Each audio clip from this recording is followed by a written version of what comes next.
টালমাটাল পরিস্থিতি বাংলাদেশে হাসিনা সরকারের পতন, কোটা বিরোধী আন্দোলন রীতিমতো সরকার বিরোধী আন্দোলনে পরিণত হয়েছে। যত দিন যাচ্ছে ততই কিন্তু বাংলাদেশ একেবারে অগ্নিগর্ভ পরিস্থিতি তৈরি হচ্ছে। তার মধ্যেই কিন্তু শেখ হাসিনা তিনি ইস্তফা দিয়ে ভারতে চলে এসেছেন, দেশ ছেড়ে পালিয়েছেন হেলিকপ্টারে করে। শেখ হাসিনা ব্রিটেন যেতে পারেন যখন এই খবর আসছিল, ঠিক সেই মুহূর্তে ব্রিটেন অবস্থান স্পষ্ট করে দিয়েছে, এই মুহূর্তে তারা শেখ হাসিনাকে আশ্রয় দিতে পারবে না। আর ভারত সরকারও কিন্তু ফ্যাসাদে পড়ে গেছে। শেখ হাসিনাকে তারা আশ্রয় দিলে ভারতের যে সমস্ত নাগরিক বাংলাদেশে আছেন তারা বিপদে পড়বে, কারণ বাংলাদেশে ভারত বিরোধী স্লোগান উঠে গেছে। তার মধ্যেই কিন্তু এই মুহূর্তে শেখ হাসিনা রয়েছেন নিরাপদ আশ্রয়ে ভারতে। আর এই মুহূর্তের যে সবচেয়ে বড় খবর, অবশেষে হাসিনার কপ্টার ফিরে গেল বাংলাদেশে। 7 সেনাকর্মী নিয়ে বাংলাদেশে ফিরছে বিমান, এমনই কিন্তু খবর উঠে আসছে। শেখ হাসিনা কোথায়, এই নিয়ে যখন তোলপাড় একেবারে গোটা দেশ, ঠিক সেই মুহূর্তে খবর এলো হাসিনার বিমান হেলিকপ্টার ফিরে গেছে বাংলাদেশে। 45 মিনিটের সময় দেওয়া হয়েছিল সেনাবাহিনীর তরফ থেকে। এর মধ্যেই দেশ ছেড়ে কোনোভাবে ভারতে আসেন শেখ হাসিনা।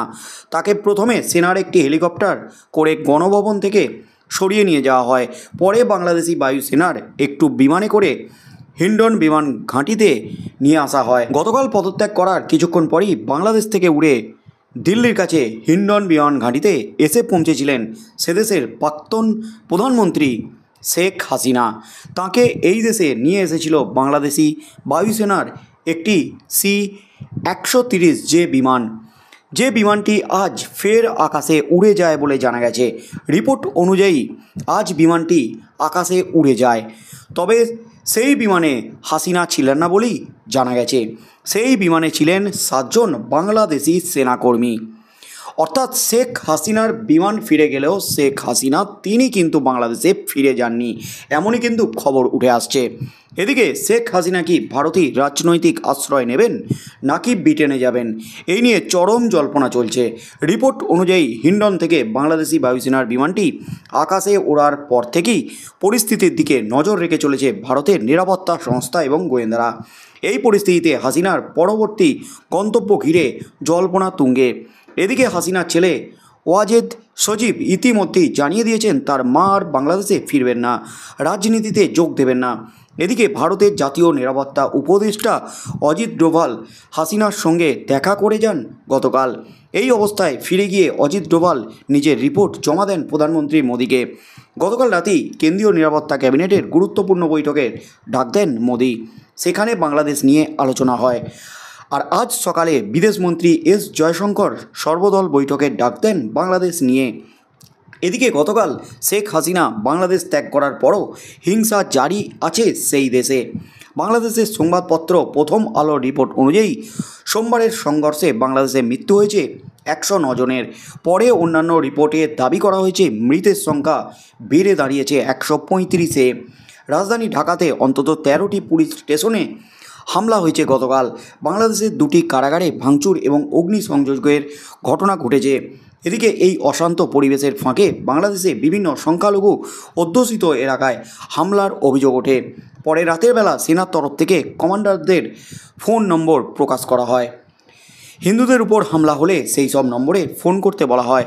বাংলাদেশের বিভিন্ন মন্দিরে নিরাপত্তার দায়িত্ব নিজেদের কাঁধে তুলে নেন আন্দোলনকারী পড়ুয়াদের একাংশ।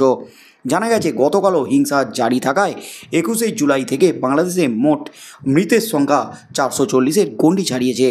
এই মৃতদের মধ্যে প্রাথমিকভাবে আন্দোলনকারীদের সংখ্যা ছিল বেশি, তবে গতকাল থেকে প্রতিশোধ নেওয়ার নাম করে আওয়ামী লীগ নেতাকর্মী এবং পুলিশের উপর হামলা চালানো হয়েছে নির্বিচারে।